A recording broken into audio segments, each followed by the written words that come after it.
Venom number 21 by Al Ewing was published few days ago with this impressive cover, showing a four-armed crimson symbiote, which I expected was the result of Eddie bonding with Bedlam, and I was correct. More powerful than ever, Eddie came back to life after reaching the depth of the universe, with a new form and a purpose, but first he had to settle some unfinished business, starting with his enraged personality called Bedlam. In a small town, Eddie confronted Bedlam and told him that there was one way out for him, and that is in chains, but Bedlam told Eddie that he was living in a closed casket before clashing with each other. Bedlam grabbed Eddie from the head and smashed him down on the bar top, asking him if he liked apples, but Eddie ripped the bar top and hit Bedlam with it, healing his injuries incredibly fast before spotting a shotgun taped to the underside of the bar top. Eddie impaled Bedlam with the bar top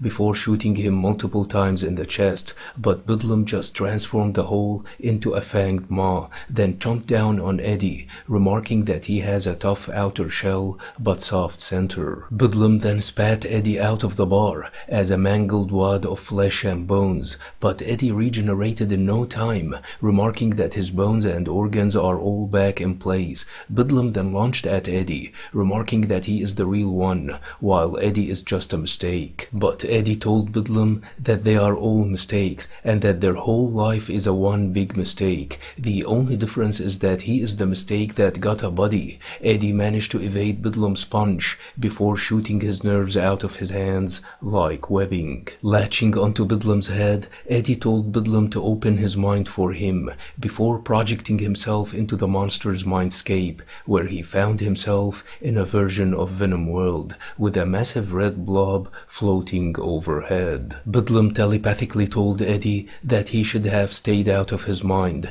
and that his mindscape is clean and stark, with no memories to distract him or a sun to hang around his neck. There is nothing in there but hate and pain makes him stronger. Eddie mocked Bedlam for saying that and told him that he used to read that on bodybuilding websites back when he thought he was building himself up, but all he was doing was running away from everything he did to himself. Eddie told Bedlam that he should stop dodging him and that he must face up to his dark side before getting into his maw. Bedlam, however, formed a head on his tongue and told Eddie that he shouldn't have come here and that he was going to end him. Eddie managed to evade the attack before breaking his way into Bedlam's mind, remarking that this is his mind after all. Eddie found himself in a throne arena made of bones, then confronted Bedlam in his past self. Preparing to fight, Eddie told his younger self that he looks like a bully who is addicted to his own anger,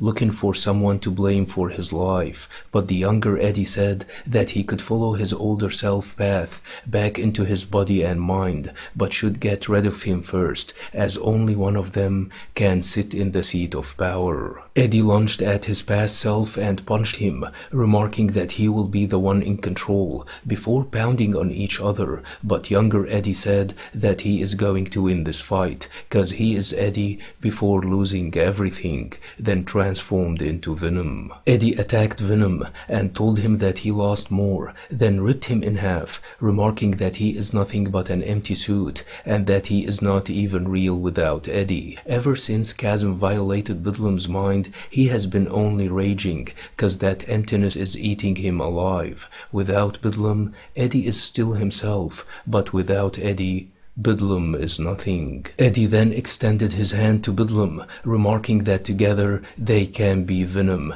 as long as he is in charge. In the material world, Bedlam bonded to Eddie's body and transformed into a four-armed crimson version of the War Star symbiote. Cracking his knuckles, Eddie said that it was time to go see a man about a time machine. I like the fight between Eddie and Bedlam in this book, but still feel that I want this run to be wrapped up as soon as possible. Let me know what you think about this run so far, and don't forget to subscribe, share, and like.